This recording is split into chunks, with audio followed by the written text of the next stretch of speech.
నమస్తే, welcome to social post. నేను మీ మాధురి. ఈరోజు మనతో పాటు ఉన్నారు వెల్త్ మేనేజర్ రేవంత్ చల్మల. నమస్తే సార్. నమస్తే అండి. సార్, మ్యాక్సిమం ఇండియాలో పాపులేషన్ తీసుకుంటే యూత్కి వర్సెస్ మనం మిడిల్ ఏజ్ పర్సన్స్ అనుకోవచ్చు.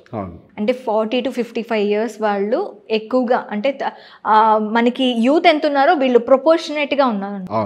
సో వీళ్ళు అంతా కూడాను స్ట్రగల్స్ ఫేస్ చేస్తూ ఉంటారు. 40 to 50 అంటే చాలా ఎంత డీసెంట్గా కనిపించినా కూడా ఆ ఫేస్లో ఎంత దీనిగా కనిపిస్తున్నా లోపల మాత్రం అబ్బా రేపు అనే ఆలోచన వీళ్ళకి.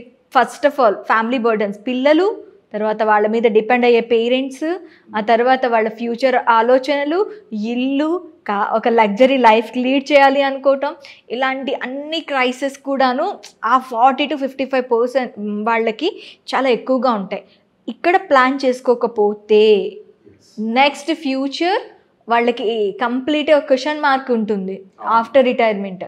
ఇవన్నీ ప్లాన్ చేసుకొని ముందుకెళ్ళాలి, హ్యాపీ లైఫ్ లీడ్ చేయాలి అంటే ఏం చేయాలి అంటారు? వాళ్ళకి వచ్చింది ఎంత తక్కువ అమౌంట్ అయినా దాన్ని మనం మ్యూచువల్ ఫండ్స్లో వింటాం డైవర్సిఫై అని. ఎలా దాన్ని సర్దుబాటు చేసుకోవాలి ఒక్కొక్క దానికి అని? ఇప్పుడు మీరు చెప్పారు 40 to 55 ఏజ్ గ్రూప్ అని చెప్పి. సహజంగా అది ఒక మిడ్ లైఫ్ క్రైసిస్ అని అంటూ ఉంటాం. మిడ్ లైఫ్ క్రైసిస్ అనేది మోస్ట్ కామన్ టర్మినాలజీ, రెగ్యులర్గా అందరి జీవితంలో ఎదుర్కొనేది.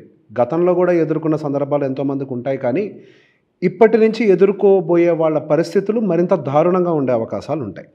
సో గతంలో ఏముండేది, ఎడ్యుకేషన్కి ఏదైనా వెళ్ళాలి అని అంటే తాతల టైంలో, మన గ్రాండ్ ఫాదర్స్ టైంలో ఎదురు డబ్బులు ఇచ్చేవాళ్ళు చదువుకునే వాళ్ళకి. గవర్నమెంట్ డబ్బులు ఇచ్చి మరీ చదివించేది. తర్వాత ఫ్రీ ఎడ్యుకేషన్, ఆ తర్వాత చిన్నపాటి ఖర్చు. అసలు మన స్కూల్ కాస్ట్ అయితే సంవత్సరానికి 7,000 10,000 కూడా లేకుండే. చాలా తక్కువ ఫ్రీ ఎడ్యుకేషన్ అసలు చాలా తక్కువ ఉండేది. ఈవెన్ గ్రాడ్యుయేషన్ అదంతా కానీ చాలా తక్కువ ఉండేది. బట్ అదే ఇప్పుడుకి వచ్చేసరికి education cost and life standards అన్నీ మారిపోయినాయి. ఇప్పుడు మనం లైఫ్ స్టాండర్డ్స్ అప్గ్రేడ్ అయినాయి అంటాం కంటే కూడా మనం బై ఫోర్స్ వాటిని వాడాల్సి వస్తుంది. For example, if you take a mobile phone, గతంలో అసలు మనకు ఆ ఎలిమెంట్ లేదు. ఒక్క మొబైల్ ఫోన్ మన దగ్గరికి రావడం వల్ల మొబైల్ ఫోన్ కొనడానికి ఒక బడ్జెట్, దానికి రీఛార్జెస్, ఇంటర్నెట్, రిపేర్స్, సో అట్లా ఒక లూప్. ఇంతకుముందు ఏంటి, ఇంటికి ఒక ల్యాండ్లైన్ ఉంటే ఎక్కువ అన్న దగ్గర నుంచి ఇప్పుడు ప్రతి చేతికి ఒక మొబైల్ ఫోన్, కుదిరితే 2 చేతులతో 2 మొబైల్ ఫోన్స్. సో ఇట్లా మెనీ ఎలిమెంట్స్ మన జీవితంలో యాడ్ అయ్యాయి. ఏసీ అని అంటే ఒకప్పుడు అట్లీస్ట్ ఒక టైం తర్వాత థియేటర్కి వెళ్తే ఉండేది, తర్వాత ఇంట్లో కూలర్స్ ఉండేవి. ఇప్పుడు రూమ్కి ఒక ఏసీ దాకా మనం అప్గ్రేడ్ అయ్యాం. సో పరిస్థితులు మారుతున్నాయి, స్టాండర్డ్ ఆఫ్ లివింగ్స్ మారుతున్నాయి, ఖర్చు పెట్టే విధానం మారుతుంది. కానీ చాలామందికి అవగాహన లేనిది ఏంటి అని అంటే, ఈ మిడ్ లైఫ్ క్రైసిస్ అనేది ఒక్కసారి మీద పడితే అది చాలా దారుణంగా ఉంటుంది అని. ప్రతి నలుగురిలో ఒకళ్ళు ఖచ్చితంగా ఈ మిడ్ లైఫ్ క్రైసిస్ని ఎదుర్కొంటున్నారు. కానీ ఇక్కడ ఆ ఎదుర్కొనే వాళ్ళల్లో అవుట్ ఆఫ్ 10, 9 మంది వాళ్ళు సరైన ప్లానింగ్ లేకపోవటం వల్లనే సఫర్ అవుతున్నారు. ఒక్కళ్ళు మాత్రమే యాక్సిడెంటల్గా పడుతున్నారు ఆ మిడ్ లైఫ్ క్రైసిస్లోకి. మిగతా 9 మంది మాత్రం వాళ్ళకంతటా వాళ్ళే నెట్టుకుంటున్నారు అందులోకి. సో దీన్ని ఏమంటామంటే ఒక స్నోబాల్ ఎఫెక్ట్ అని అంటాం. ఇప్పుడు ఒక పీక్ నుంచి ఒక స్నోబాల్ పడటం మొదలుపెట్టింది అనుకోండి, ఫస్ట్ దాని సైజ్ చిన్నదే, అది కింద పడడం మొదలు పెడుతూ ఉంటుంది. అది ఏం చేస్తుంది, స్నోబాల్ కొంచెం రోల్ అవుతూ దాన్ని సైజ్ పెంచుకుంటుంది. So it will become very big. It's a snowball effect. ఓవరాల్గా స్నోబాల్ ఎఫెక్ట్ ఒక పెద్ద సైజ్ అయ్యి దాన్ని బేర్ చేయడం కష్టమే, అది మన్నే డ్యామేజ్ చేస్తుంది. ఆ పీరియడ్ ఎక్కడ వస్తుంది అని అంటే 40 నుంచి 55 సంవత్సరాల వయసు మధ్యలో. ఆ ఫేజ్లో ఏం జరుగుతుంది, పిల్లలు పెద్దవాళ్ళు అయి ఉంటారు, హైయర్ ఎడ్యుకేషన్కి వచ్చి ఉంటారు, అండ్ మ్యారేజ్ కూడా ఇంచుమించుగా 55 ఆ టైం కల్లా మ్యారేజెస్ ఏజ్ కూడా వచ్చేసి ఉంటారు. అండ్ పేరెంట్స్ వాళ్ళు కూడా పెద్దవాళ్ళు అయిపోయి వాళ్ళ హెల్త్ రిలేటెడ్ ఇష్యూస్ కానీ, అండ్ వాళ్ళు ఎర్న్ చేయకపోవటం వల్ల వాళ్ళ రెస్పాన్సిబిలిటీస్ మనం తీసుకోవటం కానీ అది అదే టైంలో వస్తూ ఉంటుంది. అండ్ నెక్స్ట్, అప్పటి వరకు మనం ఆల్రెడీ ఒక టైప్ ఆఫ్ లివింగ్ స్టాండర్డ్స్కి అలవాటు పడిపోయి ఉండటము, ఈ ఎక్స్పెన్సెస్ యాడ్ అవ్వటము, ఆ లివింగ్ స్టాండర్డ్స్ కూడా మన మీద ఆల్రెడీ యాడ్ అయిపోయి ఉండటము, మనం తీసుకున్న ఈఎంఐలు, క్రెడిట్ కార్డ్ అప్పులు, ఇవన్నీ ఒకేసారి మీద పడ్డప్పుడు ఈ మిడ్ లైఫ్ క్రైసిస్ అనేది ఒక సైకలాజికల్ ఇంపాక్ట్ కింద మారి ఒక మనిషిని బాగా లోవర్ సిచ్యువేషన్స్లో తోసేస్తుంది వాళ్ళ జీవితంలో. నా దగ్గరకు వచ్చే వాళ్ళ majority of the age group 41, 42, ఈ పర్టికులర్గా ఈ 3 సంవత్సరాలు ఎక్కువ మంది వస్తూ ఉంటారు. 35 సంవత్సరాల వరకు ఒక రకమైన ధైర్యం ఉంటుంది. ఒక మనిషి లైఫ్ సైకిల్ని చూస్తే 25 వరకు కుర్రతనం, 25 నుంచి ప్రాపర్ జాబ్లోకి వెళ్తారు, 25 నుంచి 30 వరకు నేను ఏదైనా సాధించగలను అని అనుకుంటారు. ఆ తర్వాత అది అంతా కాదు, మనం కొంత ప్లాన్ చేసుకోవాలని 30 నుంచి 35 వయసు వాళ్ళు కొంత ప్లానింగ్ చేసుకుంటారు. 35 నుంచి 40 వరకు నేను చేసిన ప్లాన్ అంతా తప్పు, ఇది వర్కౌట్ కాలేదని రియలైజ్ అవుతారు. రియలైజ్ అయ్యే టైంకి వాళ్ళ వర్క్ ఏజ్ 50% అయిపోయింది. అవును. పనిచేసేది ఎప్పటిదాకా? మహా అయితే 60 సంవత్సరాలు. ఈ 55 60 కూడా లేదు, 55కే రిటైర్మెంట్ ప్రకటించాల్సిందే. అక్కడ ఆల్రెడీ ఏజ్ అంతా కంప్లీట్ అయిపోయింది. గట్టిగా మిగిలింది ఇంకో 15 సంవత్సరాలు. కానీ ఇక్కడ ఆల్రెడీ బర్డెన్స్ కూడా మిందలకు వచ్చేసి ఉంటాయి. సో ఇటువంటి టైంలోనే వాళ్ళు సైకలాజికల్గా స్ట్రెస్లోకి వెళ్ళి హెల్త్ రిలేటెడ్ ట్రబుల్స్ తీసుకురావటము, ఫ్యామిలీలో బర్డెన్ క్రియేట్ అవ్వటము, అండ్ పిల్లలు కూడా వాళ్ళకి కావాల్సింది మనం ఇవ్వలేకపోవటం వల్ల వాళ్ళు మాట వినక ఇంకొక స్ట్రెస్ మనిషి మీదకి యాడ్ అవ్వటము. సో ఓవరాల్గా ఈ ఏజ్లో ఎక్కువగా హెల్త్ ఇష్యూస్ రిపోర్ట్ అవ్వడానికి కారణం ఈ ఫైనాన్షియల్ స్ట్రెస్. అందరూ అనుకుంటారు మనం తినే తిండి, నిద్ర అవి కొంత ఇంపాక్ట్ చూపిస్తాయి. అండ్ లైఫ్ స్టైల్ అనేది, లైఫ్ స్టైల్ ఈజ్ ఇంపార్టెంట్, నేను కాదనట్లేదు. అండ్ వర్క్ వల్ల కొంతమంది అంటారు వర్క్ అసలు సమస్య కాదు. పర్సనల్గా ఉండేటువంటి ఫైనాన్షియల్ ప్రాబ్లం అన్ని ప్రాబ్లమ్స్కి కారణంగా మారుతుంది.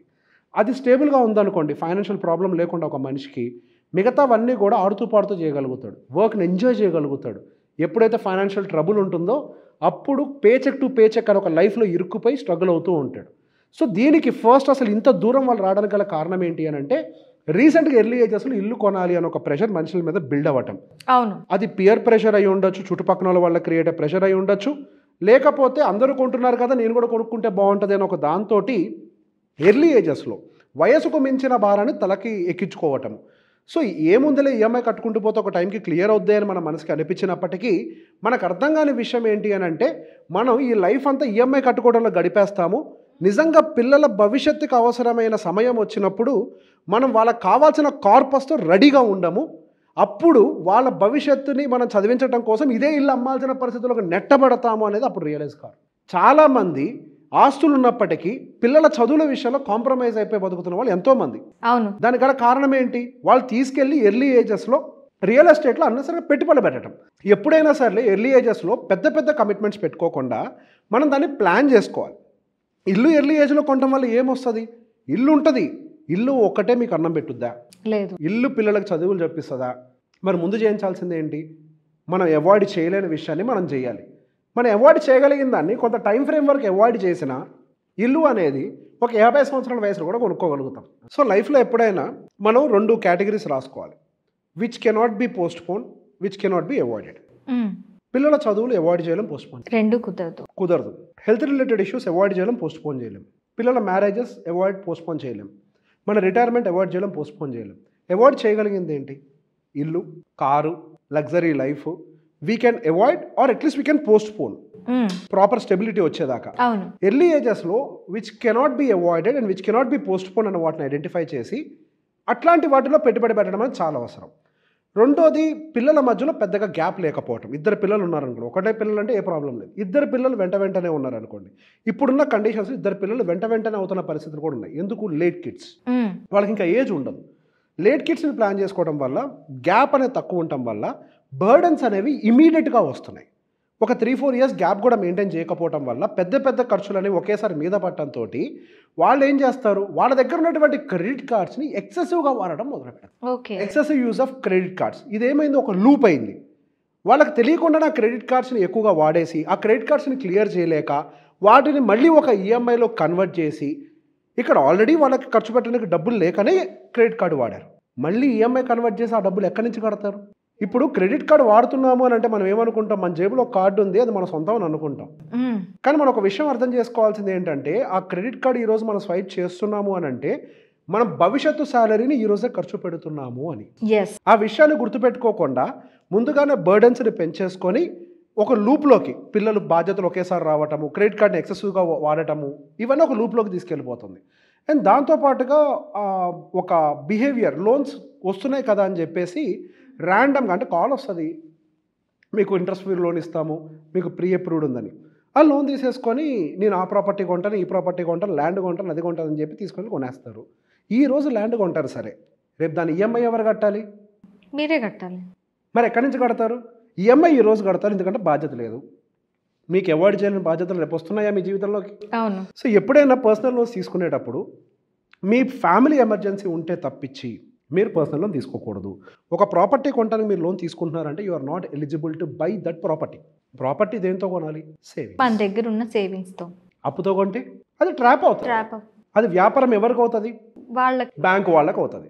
కాబట్టి లోన్ వాళ్ళు ఎన్ని కాల్స్ చేసినా, మనకు అవసరం లేని మనం చేయకూడదు. ఓకే, మరి ఇప్పుడు మీరు చెప్తున్నారు ప్రాపర్గా ప్లాన్ చేసుకోకపోతే ఒక ఈఎంఐ కార్డ్ వాడిన దగ్గర నుంచి అసెట్స్ బిల్డ్ చేసుకునే దగ్గర నుంచి ప్రాపర్ ప్లానింగ్ లేకపోతే ఇన్ని బర్డెన్స్ ఫేస్ చేయాల్సి వస్తుంది. ఫ్యూచర్ అనేది క్వశ్చన్ మార్క్. అసలు ఫ్యూచర్ క్వశ్చన్ మార్క్గా ఉండకూడదు అంటే మనం వచ్చే ఏ ఏజ్ నుంచి మన వెల్త్ అనేది ప్రాపర్ వేలో దాన్ని డిజైన్ చేసుకోవాలి, ప్రాపర్ వేలో దాన్ని మనం అసెట్స్ కింద మార్చుకోవాలి? ఇది కరెక్ట్ క్వశ్చన్. ఇప్పుడు బేసిక్గా ఫర్ ఎగ్జాంపుల్ మీరు కారు కొంటున్నారు అనుకుందాం. ఒక 15 లక్షల కారు, 20 లక్షల కారు. మనం ఇప్పుడు ఏముంది, ఒక 4 లక్షలు డౌన్ పేమెంట్ కడితే 20 లక్షల కారుకి మిగతాది లోన్ ఇచ్చేస్తాడు. 80% లోన్ వచ్చేస్తుంది. కానీ ఒక కారు కొనేటప్పుడు మనం ఆలోచించాల్సింది ఏంటి అని అంటే, ఈరోజు నాకు జీతం వస్తుంది కాబట్టి నేను ఈఎంఐ కట్టగలుగుతానని నాకు ధైర్యం ఉంది కాబట్టి నేను ఆ కారు కొనుక్కోగలుగుతున్నాను. ఇఫ్ బై ఎనీ ఛాన్స్ నా జాబ్లో అన్సర్టనిటీ ఉండి, లేదా ఇద్దరం కలిసి ఎర్న్ చేస్తున్నాం వైఫ్ అండ్ హస్బెండ్, ఇద్దట్లో ఒక్కళ్ళ ఇన్కమ్ ఎఫెక్ట్ అయినా, హెల్త్ బాగోకనో రెస్పాన్సిబిలిటీస్ వలన ఎఫెక్ట్ అయినా, నిజంగా నేను ఈ కార్ని ఫ్యూచర్లో కూడా మెయింటైన్ చేయగలుగుతానా? ఉద్యోగం లేకపోయినా మీరు మెయింటైన్ చేసే స్టామినా మీ దగ్గర ఉందనుకోండి, then go and buy it. అదొక కార్ విషయమే కాదు. మెయింటైన్ అంటే ఇక్కడ 2 టైప్స్ ఆఫ్ మెయింటెనెన్సెస్ ఉంటాయండి.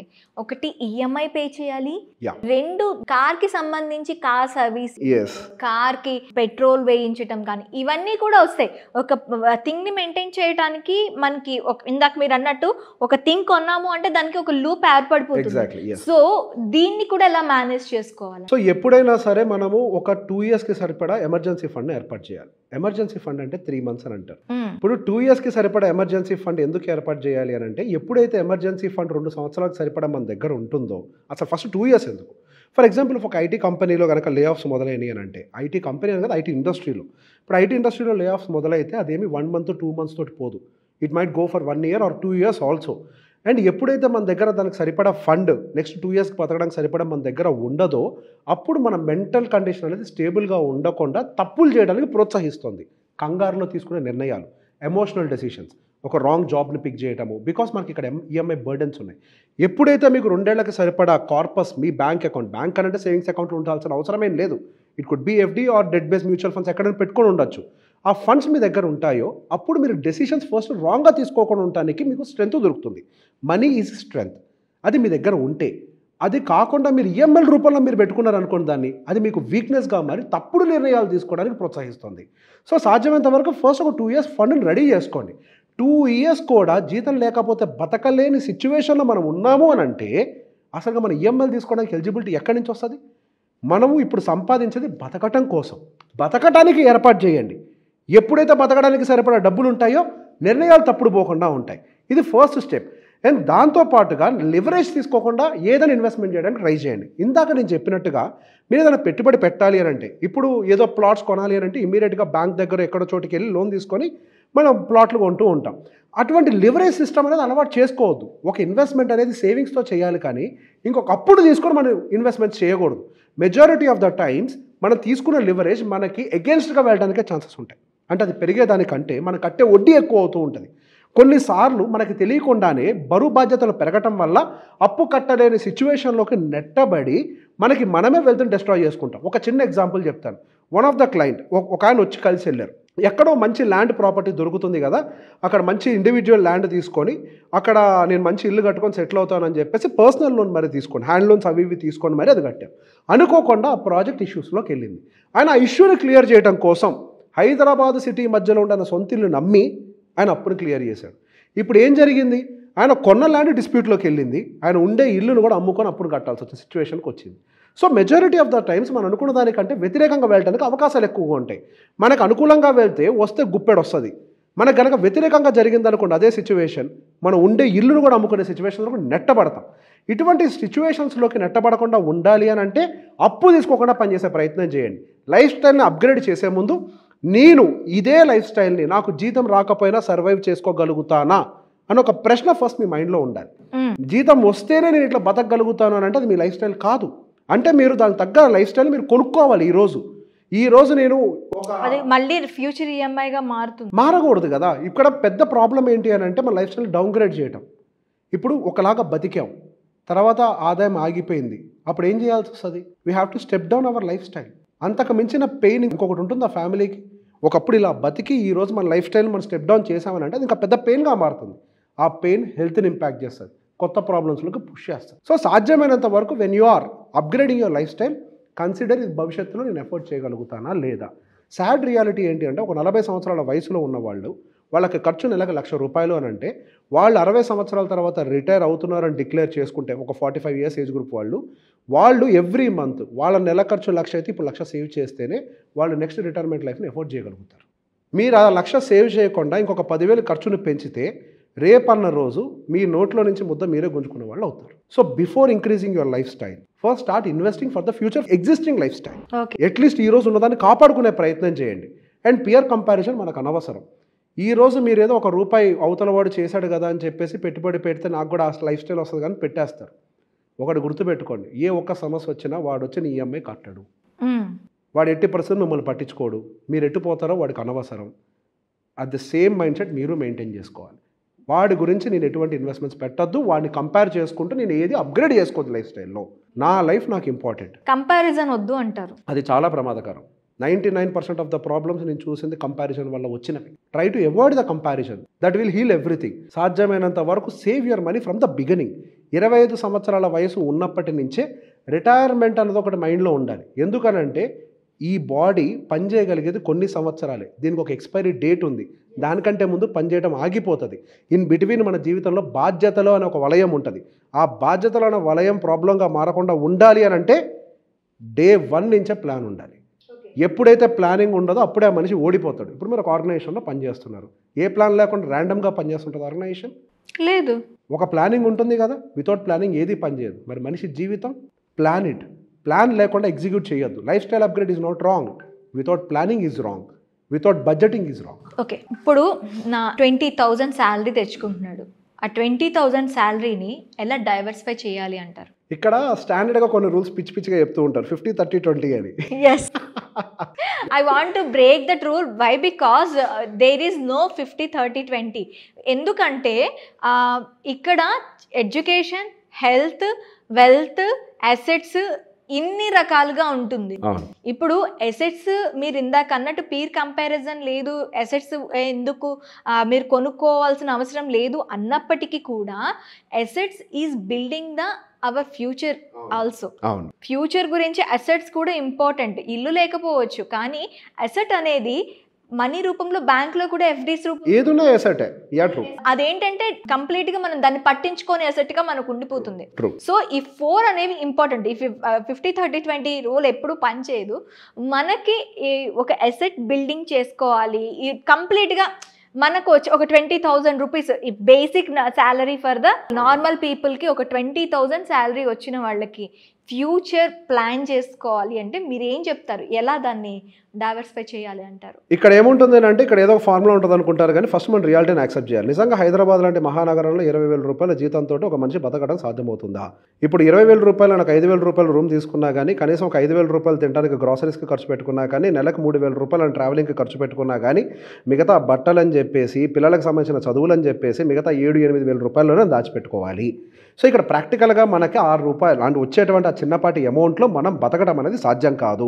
డేటా ప్రకారం కూడా హైదరాబాద్లో బతకాలి అని అంటే మినిమం 35,000 నుంచి 50,000 రూపాయల వరకు ఉండాలి కనీసం బతకాలి అని అంటే. దానికంటే పైన ఏదైనా సంపాదిస్తే అప్పుడు ₹6 అనేది మిగిలే అవకాశం ఉంటుంది. ఇక్కడ ఫస్ట్ అసలు మనం పెట్టుబడి పెట్టాలి అని అంటే డైరెక్ట్గా డబ్బులు తీసుకుని ఎక్కడో సేవ్ చేయడం కంటే కూడా ముందుగా మీ కనుక పిల్లలు ఉన్నట్లయితే ముందు వాళ్ళ మీద సరిగ్గా పెట్టుబడి పెడితే అట్లీస్ట్ వాళ్ళు రేపు మళ్ళీ మీ సిచ్యువేషన్లో ఉండకుండా ఉంటారని గుర్తుపెట్టుకోవాలి.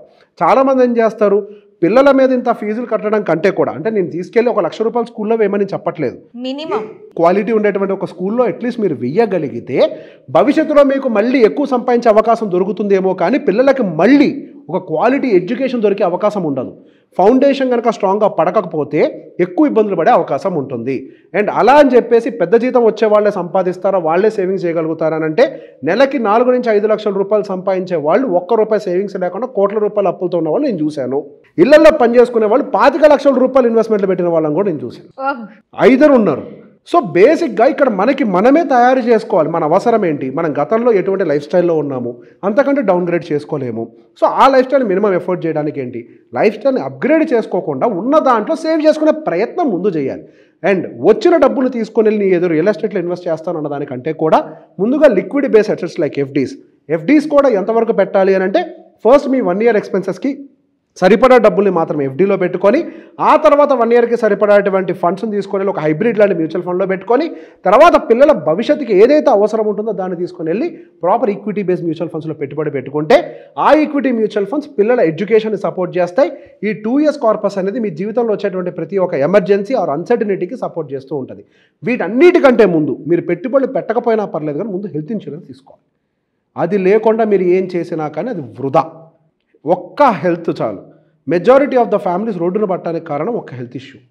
ఒక్క హాస్పిటల్ బిల్లు చాలు రోడ్డున పడిపోద్ది జీవితం అంతా. ఎంత సంపాదించేవాడైనా సరే రోడ్డున పడిపోతాడు, అప్పులు పాలైపోతాడు, వాడి జీవితకాలం అప్పులు తీర్చుకునే దాంట్లో ఇరుక్కుపోతాడు. ఫస్ట్ హెల్త్ ఇన్సూరెన్స్ తీసుకోండి. ఆ తర్వాత ఏదైనా మిగులుతుందా దెన్ ఎస్, ఆ మిగిలే దాన్ని వైజ్ ఇన్వెస్ట్మెంట్గా మనం ప్లాన్ చేసుకోవచ్చు. మనం దాచిపెట్టాలన్న దాంట్లో పిల్లల విషయంలో కాంప్రమైజ్ కాకుండా హెల్త్ ఇన్సూరెన్స్లో కాంప్రమైజ్ కాకండి. ఓకే, ఈ అసెట్స్ అనేవి చాలా ఇంపార్టెంట్ అంటారు. Health insurance is an asset. Education and health insurance, okay, ఈ రెండు మెయిన్ అసెట్స్. సో నిదానంగా స్టెప్ బై స్టెప్ మనం నిదానంగా వెల్త్ని క్రియేట్ చేసుకోవచ్చు, కానీ ఆ పరుగులతో రాదు. Wealth creation is not a sprint race. అదొక 100 మీటర్ల రేస్ కాదు, ఇట్స్ అ మ్యారథాన్. కొన్ని కిలోమీటర్లు కొద్ది పరిగెట్టాలి. మన జీవితం అన్ని కిలోమీటర్లు ఉంటుంది కాబట్టి దాన్ని స్టడీగా బిల్డ్ చేయాలి, కానీ ఓవర్ నైట్ జరిగే ప్రాసెస్ కాదు. రెగ్యులర్గా వచ్చే ఇన్కమ్తో అసలు కాదు. దానికి ప్లానింగ్ కావాలి, నిదానంగా టైం పడుతుంది. ఫస్ట్ మనం ఆదాయం పెంచుకోవడానికి ఏం చేయాలి అది చూడాలి. దట్ డజన్ మీన్ ట్రేడింగ్ చేయండి, గ్యాంబ్లింగ్ చేయండి నేను చెప్పట్లేదు. స్టేబుల్గా మీ స్కిల్ని అప్గ్రేడ్ చేయడానికి ఏం ఉపయోగపడుతుందో అది చూడండి. Okay, yes, thank you sir. Most welcome.